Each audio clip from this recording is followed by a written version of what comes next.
ನಾಗಮಂಗಲದಲ್ಲಿ ಗಲಭೆ. ಇದೇ ವಿಚಾರಕ್ಕೆ ಸಂಬಂಧಪಟ್ಟಂತೆ ಶ್ರೀರಾಮ ಸೇನೆಯ ಮುಖ್ಯಸ್ಥ ಪ್ರಮೋದ್ ಮುತಾಲಿಕ್ ಕೂಡ ಮಾತನಾಡಿದ್ದಾರೆ. ನಾಗಮಂಗಲದಲ್ಲಿ ನಡೆದಂತಹ ಘಟನೆ ಅತ್ಯಂತ ಅಪರಾಧ ಅಂತೇಳಿ ವ್ಯಾಖ್ಯಾನವನ್ನ ಮಾಡಿದ್ದಾರೆ. ಧಾರವಾಡದಲ್ಲಿ ಪ್ರಮೋದ್ ಮುತಾಲಿಕ್ ಅವರು ಕೊಟ್ಟಂತಹ ಹೇಳಿಕೆ ಇದು. ಮಸೀದಿಯ ಎದುರು ಗಣೇಶ ಬಂದಾಗ ಕಲ್ಲು ತೂರಾಟವನ್ನ ಮಾಡಿದ್ದಾರೆ. ಮಸೀದಿಯಲ್ಲಿ ಪೆಟ್ರೋಲ್ ಬಾಂಬ್ ಕಲ್ಲು ಹೇಗೆ ಬಂತು ಅಂತೇಳಿ ಪ್ರಶ್ನೆಯನ್ನ ಮಾಡಿದ್ದಾರೆ. ಕಳೆದ ವರ್ಷ ಇದೇ ಮಸೀದಿಯ ಬಳಿ ಗಲಾಟೆ ಆಗಿತ್ತು. ಚಲುವರಾಯಸ್ವಾಮಿ ಅವರು ಮೊದಲೇ ಸಭೆಯನ್ನ ಮಾಡಬೇಕಿತ್ತು ಅನ್ನುವಂತಹ ವಿಚಾರವನ್ನು ಕೂಡ ಪ್ರಸ್ತಾಪಿಸಿದ್ದಾರೆ. ಮಂಡ್ಯ ಜಿಲ್ಲೆಯ ನಾಗಮಂಗಲದಲ್ಲಿ ಗಣೇಶ ವಿಸರ್ಜನೆ ವೇಳೆ ಒಂದು ದೊಡ್ಡ ಗಲಾಟೆ ಏನಂತಿದ್ರೆ ಸಂಭವಿಸಿರುವಂಥದ್ದು. ಸದ್ಯಕ್ಕೆ ಈ ಗಲಾಟೆಗೆ ಸಂಬಂಧಿಸಿದಂತೆ ನಮ್ಮ ಜೊತೆ ಶ್ರೀರಾಮ್ ಸೇನೆಯ ಮುಖ್ಯಸ್ಥರಾದಂಥ ಪ್ರಮೋದ್ ಮುತಾಲಿಕ್ ಜಿ ಅವರು ಮಾತಾಡಲಿಕ್ಕೆ ಸದ್ಯಕ್ಕೆ ನಮ್ಮ ಜೊತೆ ಇದ್ದಾರೆ. ಸರ್ ನಮಸ್ಕಾರ. ನಿನ್ನೆ ಕಳೆದ ರಾತ್ರಿ ಮಂಡ್ಯ ಜಿಲ್ಲೆಯಲ್ಲಿ ಗಣೇಶ ವಿಸರ್ಜನೆ ವೇಳೆ ಒಂದು ದೊಡ್ಡ ಗಲಾಟೆ ಆಗಿದೆ.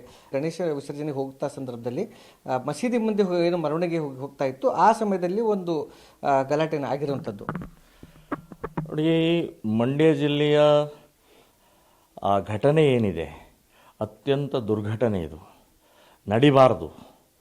ಸೊ ಗಣೇಶನ ಹಬ್ಬದ ನಿಮಿತ್ತವಾಗಿ ಆನಂದದಲ್ಲಿ ಇವತ್ತು ವಿಸರ್ಜನೆ ಮಾಡುವಂಥ ಸಂದರ್ಭದಲ್ಲಿ ಆದಂಥ ಘಟನೆ ಇದು ಬಹಳ ಅಕ್ಷಮ್ಯ ಅಪರಾಧವನ್ನು